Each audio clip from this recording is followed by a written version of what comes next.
వేదముల ఘోషించే గోదావరి అమరధామౌల శోభిల్లే రాజమహేంద్రి.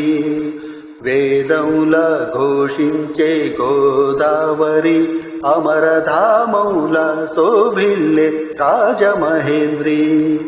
శతాబ్దాల చరిత గల సుందర నగరం, శతాబ్దాల చరిత గల సుందర నగరం, గత వైభవ దీప్తులతో కమ్మని కావ్యం. వేదముల ఘోషించే గోదావరి అమరధామౌల శోభిల్లే రాజమహేంద్రి.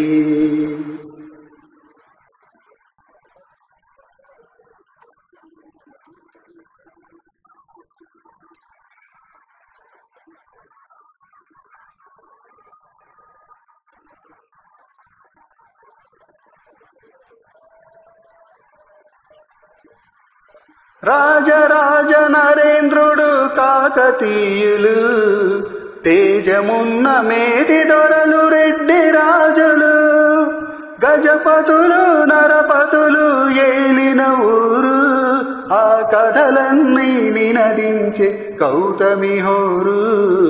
వేదముల ఘోషించే గోదావరి అమరధామౌల శోభిల్లే రాజమహేంద్రి. శ్రీవాణి గిరిజాస్థిరాయ దదతో వక్షోముఖాంగేషు ఏ లోకానాం స్థితిమావహం చ విహితాం స్త్రీపుంసయోగోద్భవాం తే వేదత్రయమూర్తాయ స్త్రీపురుషా సంపూజితా వస్సురైర్భూయాసు పురుషోత్తమాంబుజభవ శ్రీకంధరా శ్రేయసే.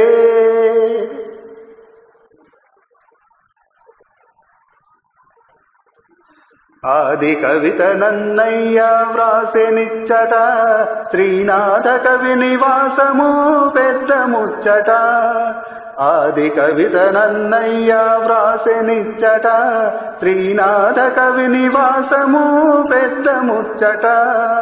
కవి సార్వభౌములకిది ఆలవాలము, కవి సార్వభౌములకిది ఆలవాలము.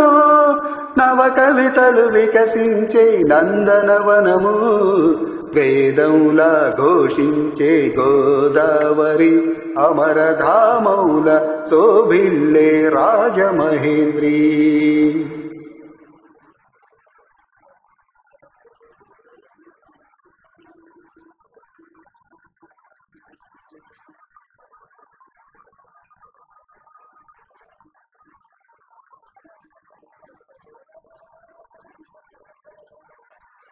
దిట్టమైన శిల్పాల దేవళాలు, కట్టు కథల చిత్రాంగి కనక మేడలు.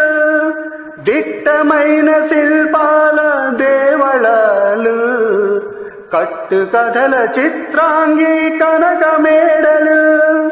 కొట్టుకొని పోయే కొన్ని కోటి లింగాలు, వీరేశలింగమొకడు మిగిలెను చాలు. వేదముల ఘోషించే గోదావరి అమరధామౌల శోభిల్లే రాజమహేంద్రి. శతాబ్దాల చరిత గల సుందర నగరం, గత వైభవ దీప్తులతో కమ్మని కావ్యం. వేదముల ఘోషించే గోదావరి అమరధామౌల శోభిల్లే రాజమహేంద్రి. వేదముల ఘోషించే గోదావరి అమరధామౌల శోభిల్లే రాజమహేంద్రి.